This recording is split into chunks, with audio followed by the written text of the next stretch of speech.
ayusin niyo dyan, ha? Mamaya, basta, paglabas ko, sasabayan niyo ako, ha? Ano yun? Roll it back. Roll it back, no?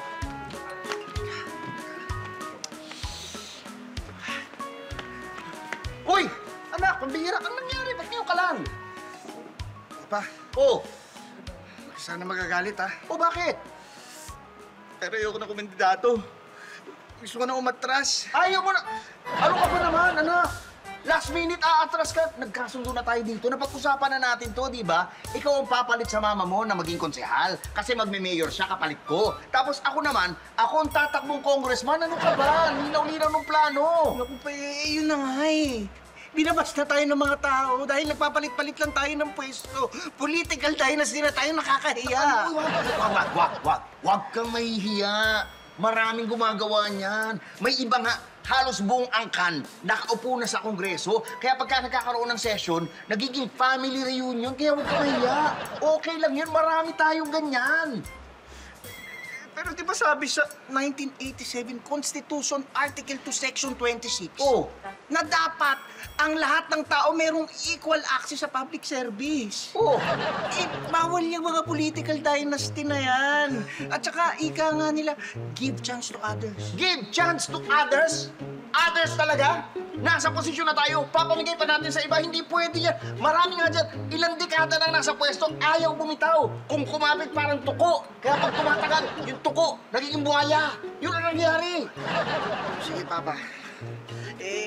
Sabihin na nga natin na itutuloy ko na yung pagtakbo. Oh! May chance ba ako manalo? May chance ka pa na... Nakita mo yung poster natin, ha?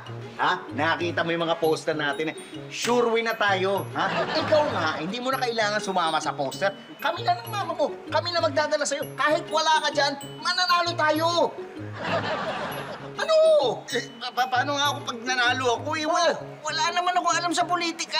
Okay lang yan. Okay lang. Okay lang, anak. Marami diyang iba, walang alam sa paggawa ng batas. Pero lalakas ang loob ko, mandidato. Lakas lang ng loob yan. Pakapalan lang ng mukha yan. Ikaw pa ba? Pero, Papa, Ano? feeling ko parang mali talaga na nandito ako eh. Bakit?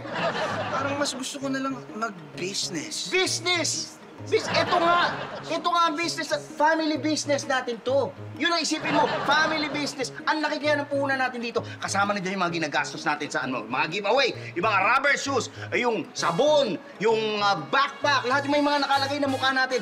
Pag nakaupo na tayo, babawiin natin lahat dyan. Babawiin natin sa mga taong bayan. Ay po, Oh! hi Kong, pasensya na po. Tapos na po kasi mag-speech si Mama Mayora. Kailangan na po si Consi on stage. Yan, okay. Ikaw na pala, galingan mo, kayang-kaya mo yan. Papa, di ko alam kung ano sasabihin ko doon. Okay lang. Wala kang kailangan sabihin. Ang gawin mo lang, magpa-cute ka lang sa tao. Ako nga, magto-throw it back mamaya. Ha? Magpa-cute ka lang. Hindi nakakahiya to. Uy! Mga kababol, andyan pala kayo. Uy, ano lang to ha, katang isip lang to ha. Hindi kagaya ng politika, hindi kami naghahalo ng comedy doon. Dito, puro comedy lang, walang halong politika. Kaya kung may kakilala kayo mga ganito, ha, itag nyo lang kami sa comment section at huwag nyo lang iboto!